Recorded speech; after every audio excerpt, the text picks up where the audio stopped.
मेरे नाम जी बशीरा है, मैं बेवा औरत हाँ, 2 मेरिया बेटियां ने। मैं जी लत्तां तो मजदूर हाँ, चल नहीं सकती।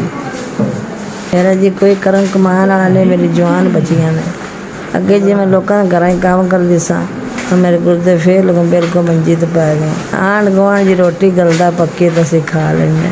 डायलिसिस करवाने जोगी जी मैं हैगी नहीं हाँ, मेरे को पैसे नहीं, किराए वास्ते कोई आंढ गुआढ़ मैं देंदा है तो मैं पहुँच नहीं। हुण भी गड्डी टुर गई सी, मैं लेट हो गई, किराया मारी, घरों ना पहुँचा गया तो मैं बस तो बड़ी मुश्किल ना आई हाँ, 2000 रुपया ला थे जी भी उधार दे रहे, मेरे फाड़ते बड़ी मुश्किल ना मैं आई जी। मैंने डर लगता मैं वापस जाना, मेरे को आना एक नहीं था, मैं किवें किराया भरते जाना है। टीके लवान जो कोई पैसा नहीं, मेरे बिल कुछ भी घट हो गई, मेरे चलिया नहीं जाता।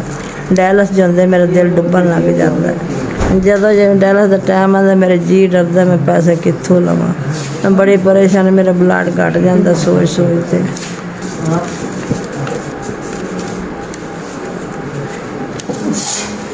बंदा मैंने 16,000 रुपया मिले, इन्होंने मेरे 4 डायलिसिस होने।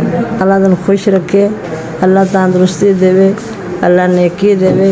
इन साढ़े गरीबा मस्कीना बेवा औरतां यतीमां दा तू मदद करता रहे, अल्लाह ताला तेन ज़्यादा ज़्यादा देंदा रहे।